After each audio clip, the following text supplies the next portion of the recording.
Putri Owu Tango dan janji Sultan Amai. Di serambi istana, Sultan Amai memandang negeri Gorontalo di tepi danau yang tampak subur, namun terasa rapuh oleh bara perselisihan.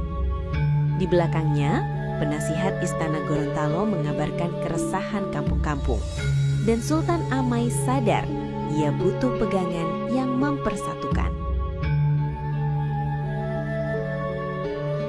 Di balai istana, pedagang seberang membawa kabar tentang Putri Owu Tango dari Palasa, putri yang dikenal cerdas, tegas, dan memegang Islam serta keadilan. Mendengar itu, Sultan Amai memutuskan menyeberang karena pinangan kali ini menyangkut arah negeri.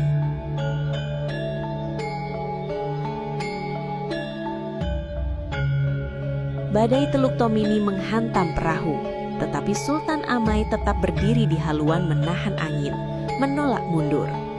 Penasihat istana Gorontalo berpegangan pada tiang dengan wajah tegang, menyaksikan tekad raja yang tidak berubah arah.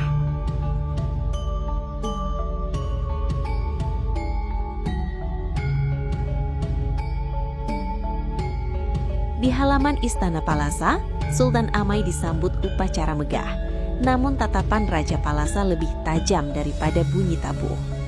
Raja Palasa menegaskan bahwa urusan ini akan diuji dan putrinya sendiri yang akan berbicara.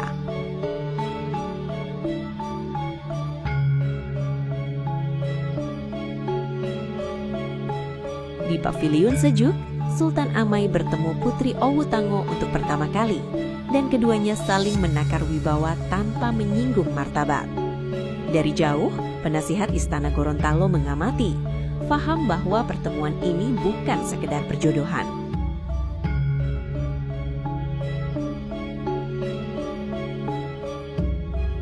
Dengan suara tenang, Putri Owu Tango mengajukan syarat. Jika ia ikut ke Gorontalo, negeri itu harus menerima Islam dengan sungguh-sungguh dalam cara memerintah. Rombongan menegang, sementara Sultan Amai memilih diam sejenak, menimbang akibat satu jawaban bagi seluruh rakyat.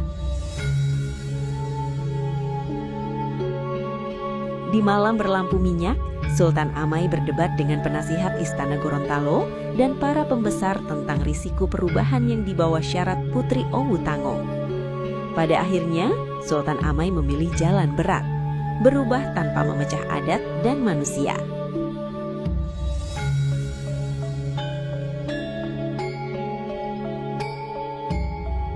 Di hadapan Raja Palasa dan Putri Owu Tango, Sultan Amai menerima syarat itu sebagai janji kepemimpinan, bukan sekedar janji cinta.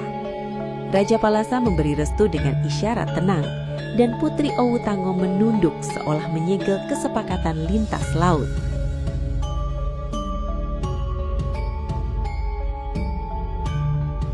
Dalam pelayaran pulang, Sultan Amai memandang ombak yang lebih jinak, namun memikul beban yang lebih berat di dada. Putri Owu Tango menuntunnya dengan kata-kata tentang keadilan, agar perubahan tidak menjadi alasan kesombongan.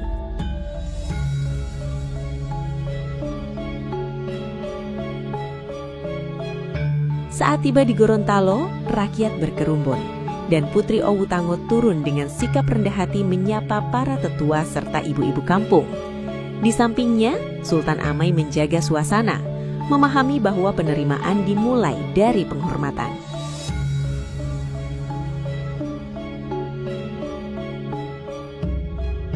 Di Balai Gorontalo, dua kubu bertikai, yang ingin perubahan cepat dan yang takut kehilangan adat, hingga suara hampir menjadi benturan. Sultan Amai memotong amarah dengan wibawa, sementara Putri Owu Tango menenangkan tanpa merendahkan siapapun. Sesudah panas mereda, Sultan Amai memerintahkan musyawarah tertib, duduk, berbicara bergiliran, dan mendengar sebelum membalas. Putri Owu Tango menguatkan suasana dengan hormat, dan penasihat istana Gorontalo bersiap menata jalannya pembicaraan.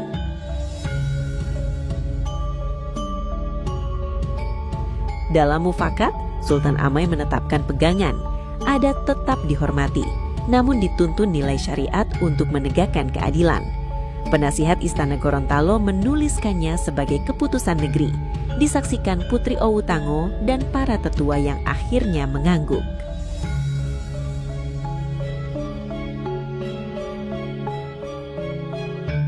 Pagi di pasar, Sultan Amai memeriksa timbangan pedagang agar tak ada rakyat kecil yang dicurangi, tanda bahwa keputusan semalam menjadi tindakan nyata.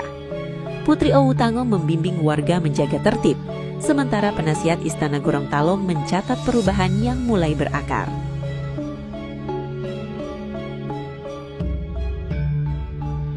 Di subuh yang sejuk, Sultan Amai dan Putri Owu Tango berdiri di serambi memandang kampung yang bangun dalam damai. Dalam hening itu, Sultan Amai mengerti, janji yang ditepati tidak selalu gemilang, tetapi menguatkan negeri seperti akar.